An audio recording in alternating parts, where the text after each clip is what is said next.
बनवत आहोत सुका जवळा आणि वांगा। तर प्रथम कढई ठेवून जवळा मस्त खरपूस भाजून घेते आणि मग नंतर त्याला पाण्यात थोडा वेळ ठेवून मग कांदा टमाटरमध्ये बनवूया। तर चला आपण बनवत आहोत जवळा। तर तेल गरम झालंय, मी तेल ठेवलं, आता आपण त्याच्यात टाकूया कांदा।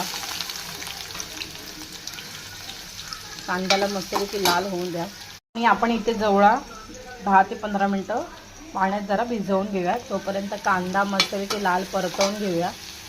बघू शकता आपला कांदा मस्तपैकी लालसर झालाय। त्याच्यात मी टमाटर आणि वांगी टाकून शिजवून घेते आणि मीठ टाकते जेणेकरून पटकन शिजेल म्हणून। तिखट मसाला, हळद आणि धना पावडर टाकले आणि कोकम टाकूया।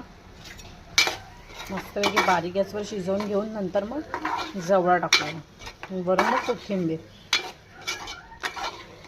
आणि इथे आपला अंड्याचा रस्सा कडतोय। शिजले तर आपण टाकूया जवळा सुका।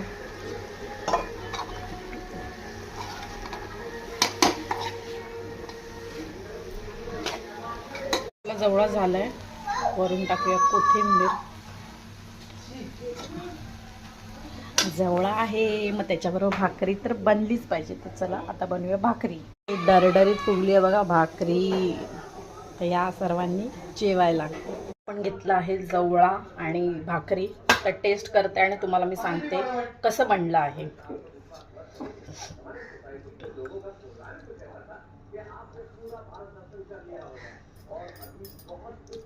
छान झालंय, बघा नक्कीच करून खावा।